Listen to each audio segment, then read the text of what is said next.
Almost all of us in the tabletop RPG community have at some point described the game or heard the game described as a video game where you can do anything, a game without boundaries, where you can try anything you can possibly think of. With the popularity of Critical Role and roleplay podcasts being many people's introduction to the hobby, a lot of people are interested in it not just for the actual game aspect of it, but for the roleplay, for the storytelling, for creating a cool story and making interesting, fun characters that are fun to read or talk about, who have depth and, well, character. If you're a writer, performer, or somebody who in their youth spent a lot of time on roleplay forums, you probably got excited at the idea of having escapism that you get to help create. The opportunity to feel like you're actually in another world, getting to experience a fantastical story that isn't real life, with you having agency over what the characters in the story do and how they act and what they're like. However, those examples that I gave do put kind of a pressure on roleplay, especially for newcomers who aren't used to the idea. If you're not a performer but you still enjoy roleplay, you may feel like you're being forced to put on a voice or act out the character like you actually are them. And that creates anxiety for a lot of people who perhaps aren't as socially active or comfortable with playing make-believe so openly like that. Or who are comfortable with that but simply don't enjoy playing that way. Sometimes you'll feel like, oh man, everyone is so focused on role-playing and acting out their character, that's not really my thing. I just want to roll the dice and see what my character does. I'm feeling kind of left out by this. I'm feeling pressured and like I'm kind of ruining the fun of the game or something. But I'm here to tell you, you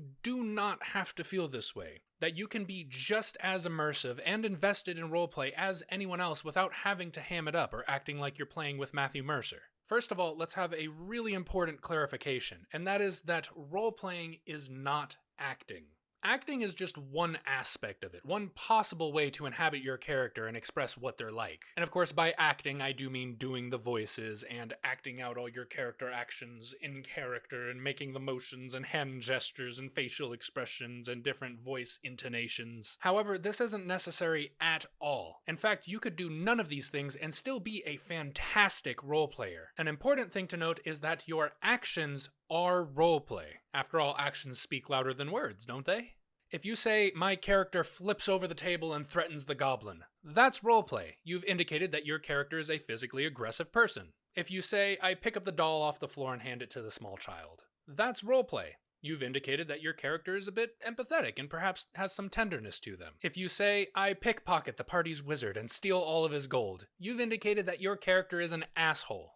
Even what skill rolls you choose to make say something about your character and indicate what your character is about and how they choose to approach situations. For example, using your persuasion, intimidation, or deception skills indicate that your character may be persuasive, intimidating, or deceptive. However, that's still mostly the gameplay aspect of tabletop RPGs. Another aspect is the social interactions that your character has, where actions aren't really the focus because you're having a conversation, where you want to express your character's personality and how they speak to people. Again, you the player don't have to speak in character to accomplish this. In fact, you don't even have to verbatim say what your character is saying. It can be inferred from what you're telling the GM or other players. You can simply describe how your character behaves. You can explain what your character is trying to say and explain how they say it. Instead of in character saying, tell me, where are you keeping the prisoners?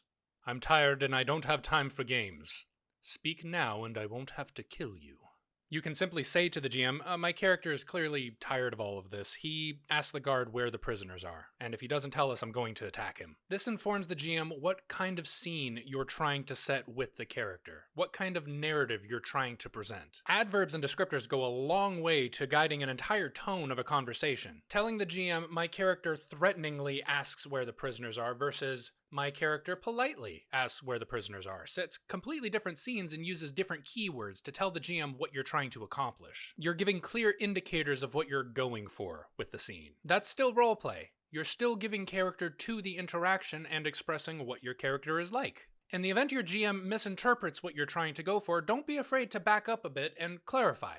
Oh yeah, I'm going to attack these guards if they don't tell me where they are, but my character isn't threatening them, he's asking them calmly. If everyone is consistently misreading your character and how you're trying to present them, don't be afraid to get a bit meta, and have a conversation about how you would like your character to be presented. If you tell the GM, my character is suave and smooth and knows how to talk to people, then even without any roleplay interaction on your part, the GM and other players should be able to assume that every interaction you have with the story, your character is trying to be likable and charming, until you say otherwise. However, these decisions you say you're making don't exist in a vacuum. You do need to make an effort for your character's actions to actually support the character you claim you're trying to play. If you say my character is peaceful and kind, yet you steal from shopkeepers and murder indiscriminately, then there's a disconnect, and perhaps you're not trying to play the character that you claim you are. And it doesn't have to be set in stone. You are allowed to change your mind about what your character is like. It would be better if it made sense in the narrative, but ultimately that's between you and the GM and the other players to communicate and figure out together. Roleplay is about inhabiting a character, and shouldn't make you feel pressured into performing or acting, because telling a story in real life doesn't always include these things. In real life, if you tell a story about a guy you met on a subway or someone that you saw at the store that did something crazy, you're not always going to mimic their voices or do the actions they did and wave your hands around pretending to be them. And that still paints a picture of the story you're trying to tell. The same thing applies to tabletop RPGs. The difference is you're making up the story as you go, and you get to decide what the people in the story did. I do hope this helped ease some of the anxiety that's associated with role-playing these days, especially because it's supposed to be fun. You're not supposed to feel pressured or forced or like you're playing it wrong.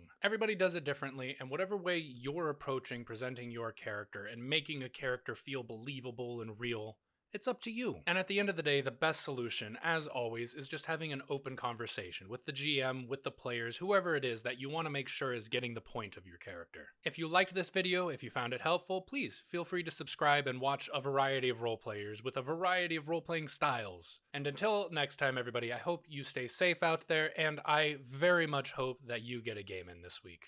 Take care.